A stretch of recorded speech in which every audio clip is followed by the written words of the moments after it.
আউযুবিল্লাহি মিনাশ শাইতানির রাজিম। বিসমিল্লাহির রহমানির রহিম।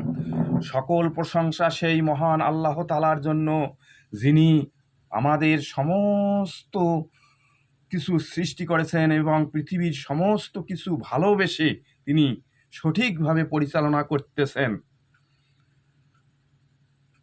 সকলের প্রতি আমার আন্তরিক সালাম, আসসালামু আলাইকুম। হিন্দু ভাইদের আদাব ও অন্যান্য জাতির প্রতি আন্তরিক ধন্যবাদ। এক দল খেয়ে গেল, আর এক দল খাওয়ার জন্য ব্যস্ত। আমরা জনগণ অস্থির। আসুন সবাই মিলে দুর্নীতিমুক্ত দেশ গড়ে তুলি। সব সরকারি কর্মচারীদের সম্পদের হিসাব দিতে হবে, ইহাতে কোনো ছাড় দেওয়া হবে না। ৭৫ ফিট উঁচু করে ফারাক্কা বাঁধ তৈরি করা হোক। আমরা একবেলা খেয়ে থাকবো, তবু ফারাক্কা বাঁধ তৈরি করব। আয়নাঘরকে টুরিস্ট স্পট করে গড়ে তুলুন, যাহাতে বিশ্বের মানুষ দেখুক বাংলাদেশের এই আয়নাঘরটা কি। দরকার হলে আমরা একবেলা খেয়ে থাকবো, তবু আমরা ফারাক্কা বাঁধ তৈরি করব। 2 কোটিতে ভিসি পদ বিক্রয়, 50 লাখে অধ্যক্ষ পদ বিক্রয়।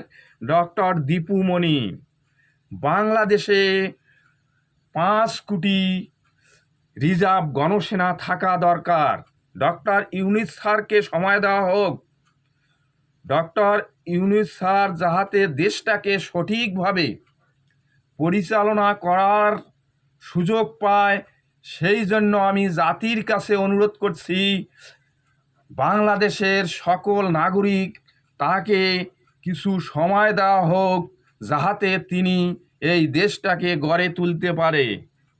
এ দেশে একটি সৎ নেতৃত্ব আসুক, আমরা সবাই চাই, এবং আমরা সবাই তাহা সরকার প্রধানকে সহযোগিতা করব, যাহাতে তিনি দেশটাকে সঠিক পথে নিয়ে আসতে পারেন। ইন্ডিয়ার সমস্ত দালাল ও ইন্ডিয়ান যারা বাংলাদেশে 3 বাহিনীতে আছে, তাদেরকে চিহ্নিত করে এদেশ থেকে বিতাড়িত করা হোক। আমি আবারও জাতির কাছে অনুরোধ করছি, যাহাতে ডক্টর ইউনূস স্যারকে সময় দেওয়া হয়। আবারও সকলের প্রতি আমার আন্তরিক সালাম, আসসালামু আলাইকুম। হিন্দু ভাইদের আদাব ও অন্যান্য জাতির প্রতি আন্তরিক ধন্যবাদ।